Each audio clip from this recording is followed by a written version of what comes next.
Welcome to the deep dive.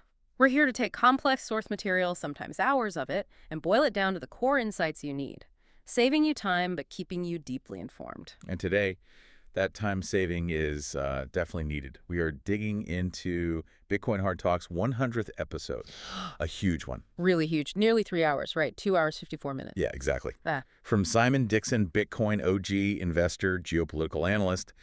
And the topic is massive, the Trump-Netanyahu Gaza plan announcement. Right, framed as the end of U.S. dominance in the Middle East. So if you don't have those 3 hours to untangle the geopolitical moves, the finance behind it, and this framework Dixon calls the proof of weapons network, well, that's what we're here for.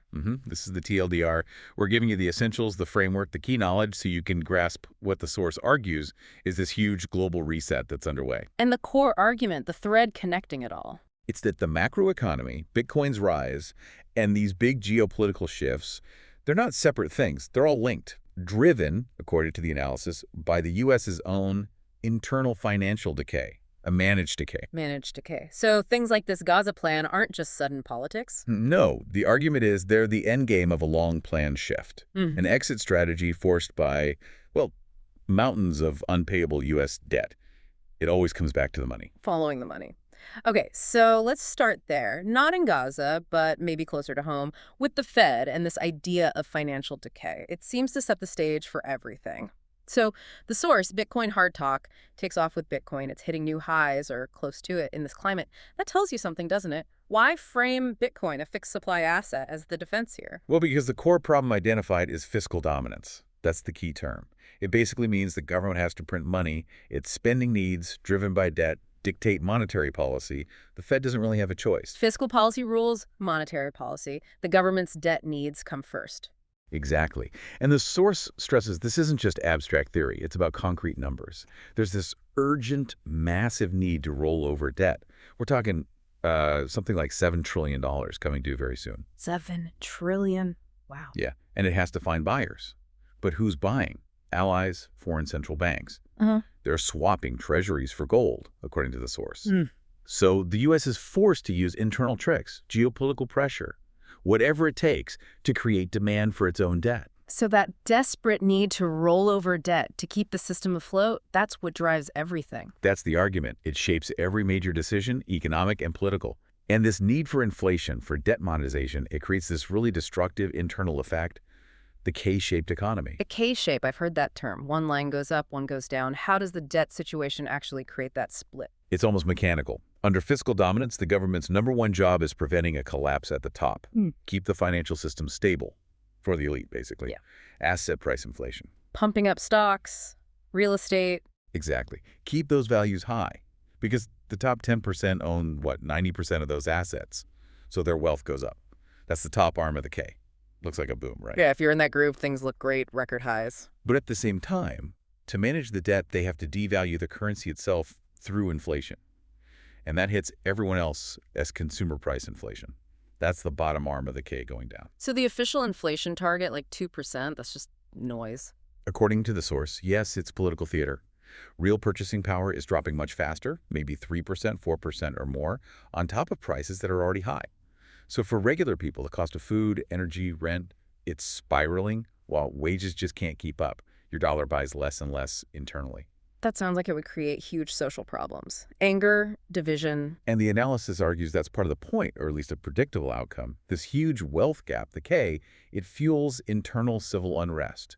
People lose faith in the system, in institutions. Which leads to political division. Massive division. Left versus right fighting each other instead of looking at the underlying financial structure.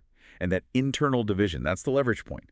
External powers, rivals, other financial blocks, they can use that weakness. They don't need a war. They just exploit the financial rot. You mentioned this is managed, the transition management. How are the rules being changed to keep this going, and how does that invite external pressure? Well, the source points to how the debt gets rolled over. If foreigners aren't buying, who does? Maybe, the analysis suggests, they print stablecoins or eventually a CBDC to essentially force internal buying. The American public becomes the bag holder. Taking on the government's debt indirectly. And globally, the U.S. tries to use its remaining clout to force dollar usage, but only in its shrinking sphere of influence. But even that pressure backfires. It creates a kind of speculative attack against the U.S. system.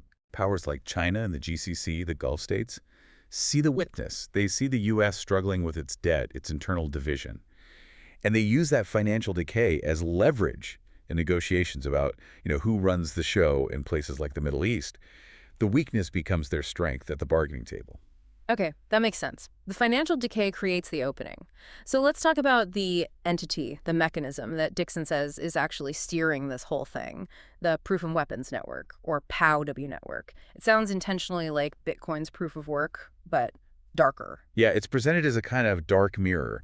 The source defines it as essentially a stateless entity. It's not a country. It's controlled by global wealth. I think the biggest asset managers, the financial core. Like BlackRock, Goldman Sachs. Those kinds of players, yeah. And this network, it weaponizes everything, finance, technology, the military, even consumer debt, to maintain control globally.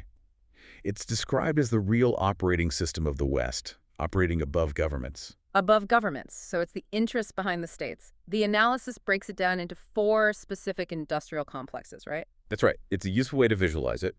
You have the military-industrial complex, obvious wars and weapons. Then the technical-industrial complex, AI, surveillance, data control. The consumption-industrial complex, keeping populations hooked on imports and debt. And the 4th one is key. The financial-industrial complex, that's the core, the engine. It controls the capital. How does that give it ultimate control, even over, say, the Fed or political leaders? Well, take the Federal Reserve. Who owns it? Its shareholders are the banks.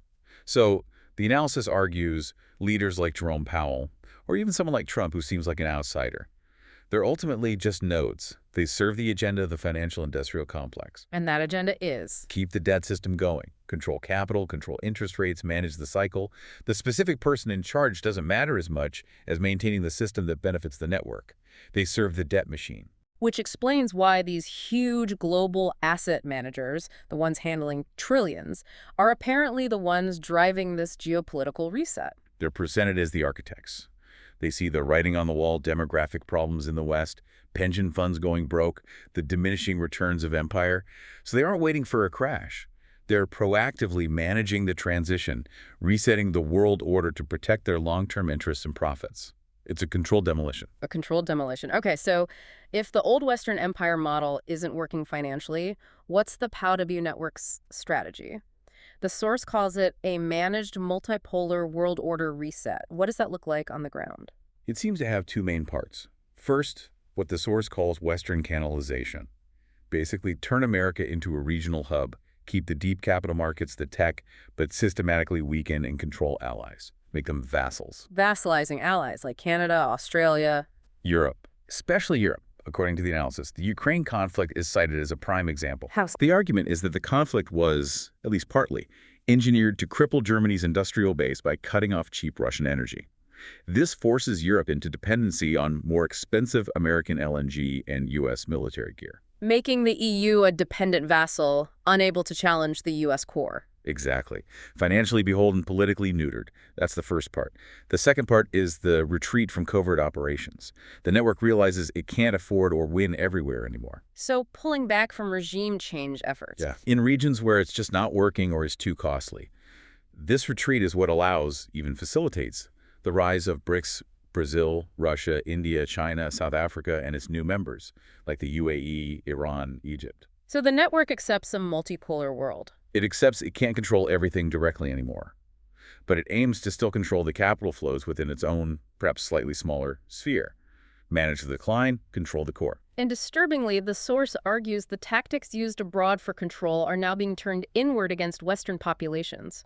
This weaponization of internal division, how does that work? It's described as the empire coming home, funding operations to deepen the left-right divide, keep people angry and distracted, using the media to, as the source puts it, manufacture rage and even mental illness. To what end? Why manufacture rage? To justify crackdowns. Think about mass shootings, stabbings. These events, the analysis suggests, are used as cover to rule out more surveillance.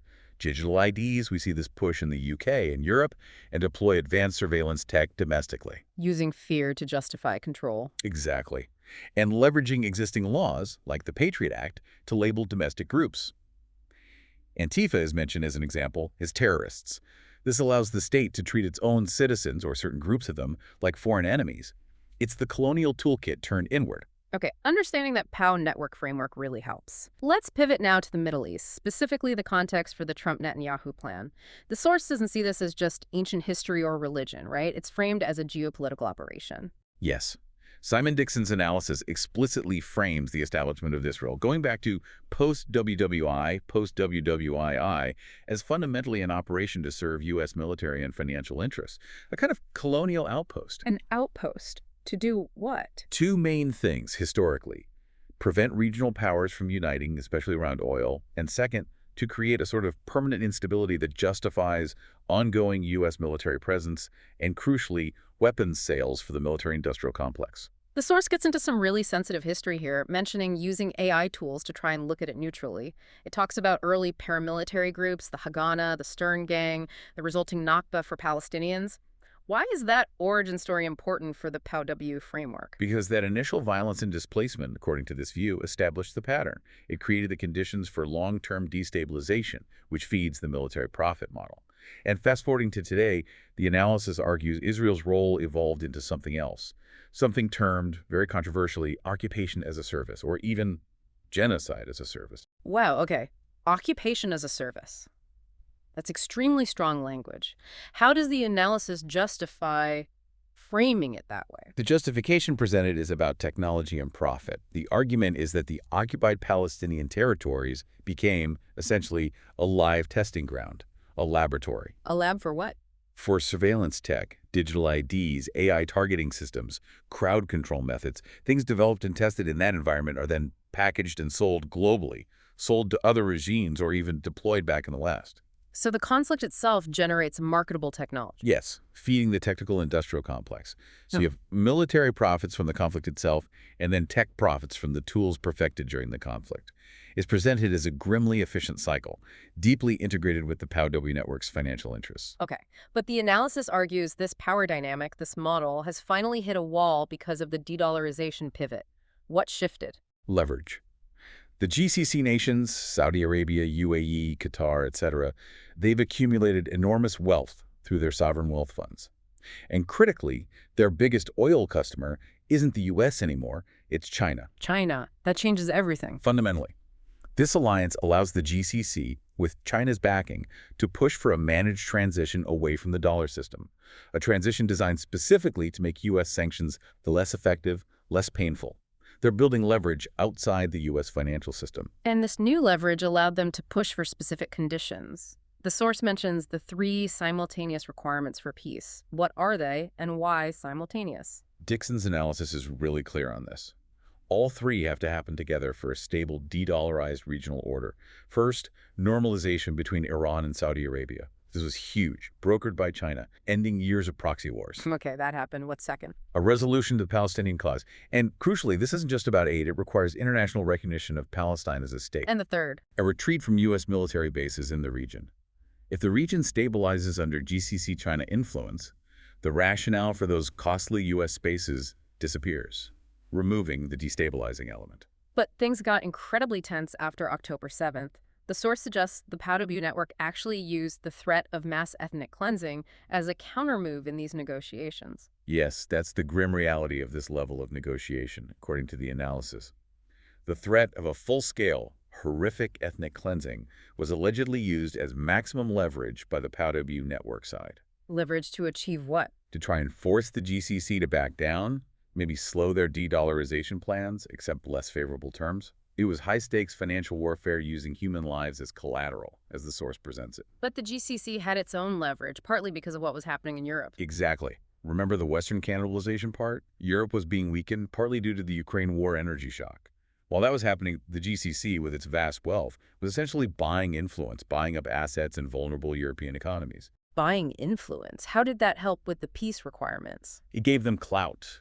They could pressure European leaders. And the result, according to the source, was countries like France, Portugal, Spain, the UK, moving towards recognizing Palestine as a state.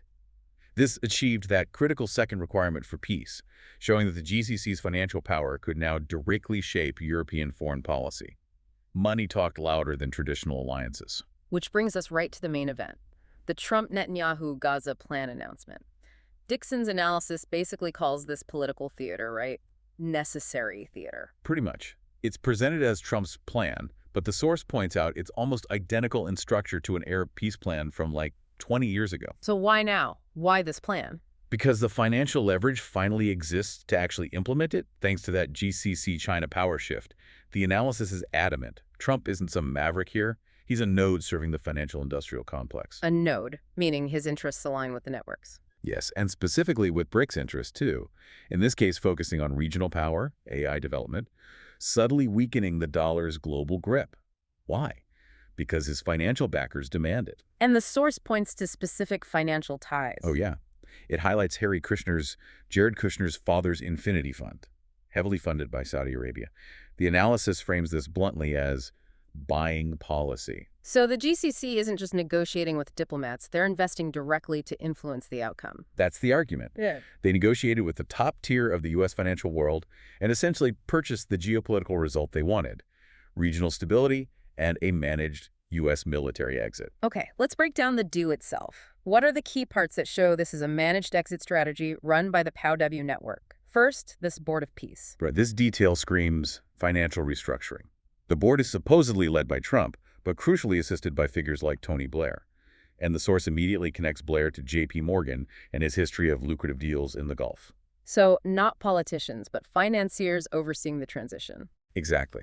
It signals the financial industrial complex is running the show, shifting from a war profit model to a reconstruction profit model. Second key component, local control shifts. Arab and Muslim nations take responsibility for demilitarizing Gaza, training police, setting up a new government. And importantly, this new government will explicitly not be Hamas or the existing Palestinian Authority. It'll be run by figures acceptable to and likely managed by the GCC. This sets the stage for huge reconstruction contracts, billions pouring in. So the GCC gets stability, the financial network gets the building contracts. Win-win for them. That seems to be the plan. And the third piece is the phased withdrawal of Israeli forces. What does the analysis say this means for Israel's future in this new setup? It argues this sets Israel up to become, in the cold language of the POW network, a toxic asset. The old model of funding perpetual conflict is just too expensive and unsustainable now, especially against the GCC-China bloc. A toxic asset, meaning the military approach is no longer profitable for the network. So the prediction is, once things stabilize, the GCC will eventually use its financial power to effectively buy out or vassalize Israel. Shift the profit source from military spending to the much larger potential profits of financial control and reconstruction, likely managed through firms like BlackRock. The analysis also tackles the hostage situation directly. The narrative around the hostages have been very prominent. Yes, and the source claims it's been used strategically as leverage. Dixon mentions using AI tools to check negotiation records, concluding that Hamas actually agreed to ceasefire and hostage deals multiple times since October 7th. But those deals were sabotaged. Repeatedly sabotaged, according to the analysis, often by hardliners within the Israeli government itself. The public narrative of Hamas being unreasonable was useful, it's argued, for manipulating opinion, justifying continued military action, and strengthening the negotiating position in the larger geopolitical game. That puts someone like Netanyahu in a really tight spot. An impossible spot, really. The analysis paints him as being pulled in multiple directions. He's leveraged by the POW network to deliver this exit plan. He's fighting for his own political and legal survival, facing potential ICC charges. And he also has to appease the extreme, hardline Zionists in his coalition who want full ethnic cleansing. So his contradictory statements, like speaking differently in Hebrew after announcing the plan. That's seen as him trying to placate his radical base to survive politically. But the source concludes the main deal has to stick. Why? Because full-scale ethnic cleansing would completely derail the entire GCC-China plan for regional stability and decolonization. The financial exit strategy, the POW network's priority, takes precedence over everything else. Okay, this paints a really detailed picture of how global finance, according to this analysis, shapes geopolitics. But let's bring it back home. If this POW network is managing this global reset, what's the end game for people like us, in the West? And is there any way to maintain personal sovereignty? The end game described is consistently labeled a totalitarian technocracy. The ultimate goal isn't necessarily overt violence everywhere, but total control, financial control, psychological control. How would that control be implemented? Through technology, mainly. AI for monitoring, mandatory digital IDs to track everything, pervasive surveillance systems, Palantir is often mentioned, and crucially, central bank digital currencies, CBDCs, or maybe tightly controlled, permission stablecoins like the one linked to Trump, the World Liberty Financial, WLF. And the aim is to control a population that's kept, how did the source put it, mentally weak and addicted to debt. Exactly. The analysis argues those colonial tactics, financial weapons, propaganda, surveillance used against the global south are now being turned inward to manage the decline of the West. So how do you fight a system based on controlling capital and debt? You have to opt out of the capital system itself. That's the core message. The only vote that truly counts, according to Dixon, is where you allocate your money, not the ballot box. Your financial choices are your resistance. Okay, so practically speaking, what does the source recommend? There were 4 specific action points for resistance, right? The first was boycott the Federal Reserve. What does that mean in practice? It means reducing your dependence on their product. Fiat currency, Mm. own hard assets, fixed supply assets, primarily Bitcoin and gold. Why Bitcoin preferred over gold in this analysis? Well, gold is physical, harder to move, easier to confiscate historically. Bitcoin's advantage, the argument goes, is its digital nature combined with its mathematically guaranteed fixed supply. It's seen as the best shield against that K-shaped economy's main weapon, inflation stealing your savings. Holding Bitcoin is presented as a direct vote against the whole fiat debt system. Okay, second point. Boycott BlackRock and the banks. That sounds tough, especially with things like Bitcoin ETFs becoming mainstream. How do you boycott the institutions seemingly embracing the asset? This is absolutely critical in the analysis. It warns strongly against Bitcoin ETFs. Yes, they give you price exposure, but you don't own the underlying asset. Your wealth is still held, controlled by the very institutions like BlackRock that are central to the PELW network. So the key is actual ownership. Self-custody, that's the non-negotiable part. Can you just quickly explain what self-custody means for someone maybe new to this? Why is it the defense? Sure. Self-custody means you hold the private keys to your Bitcoin, not an exchange, not a bank, not an ETF provider. You control the asset directly. It's the difference between actually owning your money and just having an IOU from a third party. And why is that so important in this technocracy scenario? Because if they roll out digital IDs linked to CBDCs or controlled stablecoins and start restricting what you can buy based on social credit or political views, self-custody makes your wealth censorship resistant. It's portable, borderless, and can't easily be frozen or taken without your explicit action. It's financial freedom tech. Got it. Third action point. Do not take on debt against assets. Why is debt so central to the POW network? Debt is called the financial weapon of mass destruction. It's the fuel for the entire system. When you take out a loan, mortgage, car loan, credit card debt, you're feeding the banks, which are the heart of the financial industrial complex, which funds all the geopolitical stuff we discussed. Reducing debt demand starves the beast. So living within your means, essentially. Avoiding leverage. As much as possible, yes. It's framed as an act of resistance against enslavement by the system. And the last point was more philosophical. Conscious spending. Right. Being really aware of where your money actually goes. Yeah. Actively trying to avoid supporting corporations that profit from conflict, surveillance, propaganda, what the source bluntly calls blood money. And redirecting that spending where? Towards local communities, local businesses, alternative systems, anything that operates outside that centralized corporate control structure as much as possible. The analysis acknowledges you can't achieve perfect purity here, right? We all use technology, participate in the system to some degree. Absolutely. You can't boycott everything. You're probably listening to this on a device made by a mega corporation. That's why the emphasis isn't on perfectionism, but on embracing increments. Small steps matter. Every single step. Learning self-custody, paying down debt, choosing local food. Each action is a vote against the POW network. It's about gradually building financial independence and portable wealth.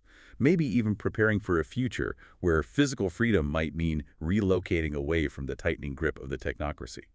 #tag outro. So wrapping up this deep dive into Bitcoin Hard Talk's massive 100th episode, the core geopolitical takeaway seems clear. The Trump-Netanyahu plan, viewed through this lens, isn't some sudden breakthrough by leaders. It's the visible manifestation of a long-planned, managed U.S. exit from the Middle East's old power structure. An exit essentially negotiated and paid for by the GCC-China alliance, driven by financial realities. It marks a shift away from the old military profit model towards a new potentially much larger financial reconstruction model orchestrated by global finance. And the implications force us to connect dots between foreign policy and what's happening at home. Definitely. The analysis leaves us with this unsettling thought. The very tactics honed overseas to prop up the dollar empire, propaganda, destabilization, financial warfare, mass surveillance, these tools are now being turned inward. They're being deployed against the populations of the West as part of this managed decline or cannibalization. Which leads to the final provocative question for you, the listener. What does it actually mean for your security, your family's future, your wealth, when the tools designed for foreign control are increasingly used against the domestic population by your own government and the financial powers behind it? The challenge laid out is clear. Use this analysis, this framework, to think critically in formulating your own long-term plan, a plan for sovereignty, for security, and start mastering the tools, like self-custody, that the source argues are essential for opting out of the proof of weapons network before it fully locks into place.